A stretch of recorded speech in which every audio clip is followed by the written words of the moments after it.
urang bet kan tabah model lagi tentera benar kan tabah model urang bet lagi nyanci. Nah yang tugas jaga benteng sahurnya benteng yang lengkap dengan senjata hinan dah didengar Ghazah mujahidin fi sabilillahnya di lapangan. Maka di antara mereka itu orang yang ditugaskan ada yang berperang langsung, dan di antara mereka itu tentera itu hana perang, cuma disiapkan di pos-pos tertentu untuk memberi pertolongan nyari deu kan. Jadi bede na lang pelangke tengah gero ye mau perang di tengah muroro kadang anak demai nyo di tengah, cuma begitu zaman trompet komando itu trompet untuk berangkat kamu oh watayu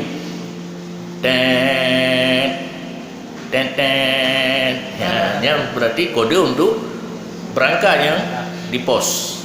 karena ini kalau mati nyari degu. Wa minhum alladzina yuskihimul ma, di antara mereka itu ada kelompok yang bawa air tangki motor tangki ya me ke urung mau perang. Wa minhum alladzi yahfadu dawa, di antara mereka itu mukatil ada yang menjaga kelidai dan kuda, karena urung perang gejaknya kuda kelidai watego perang kah hana gede menghidar oleh yang nah petugas khususnya BI BMPN tentera Cina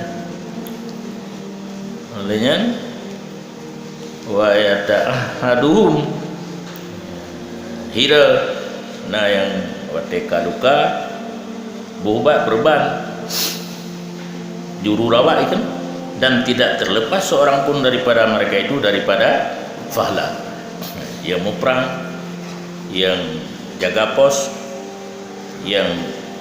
persiapan untuk membantu, yang mei, yang meubat, yang bimbing kuda, bi mandumna fahla. Tapi syarat apabila adalah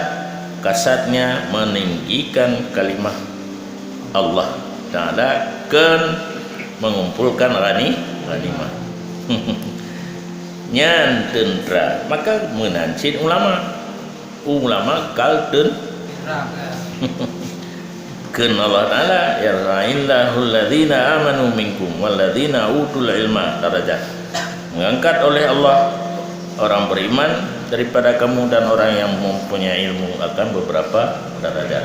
Kan Allah Ta'ala hum darajatun indallah, bagi mereka itu bermula mereka itu ulama itu ada beberapa tingkatan di sisi Allah, dan bermula kelebihan di antara mereka itu nasabiyah, dibanding ponyo tak bandingan poje nyo lebih ponyo kan asai kamu tulak ulama lebih kamu tulak tentera lebih nah nasabi nah perbandingan di tak banding dengan orang lain kagaknya dia hadir. Bal rutbatul ulia lil anbiya, tetapi martabat yang paling tinggi bagi para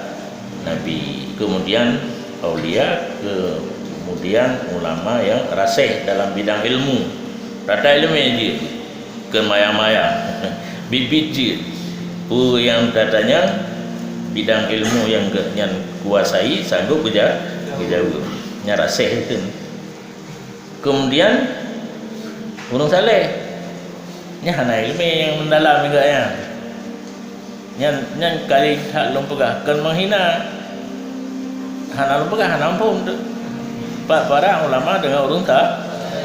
saleh hana berdalam ilmu ibadat katanya asal ilmu perlain piyo juga ibadat kira hinan ceh aulia lado murung yang penting berperdalamkan bidang ilmu hinan ceh ulama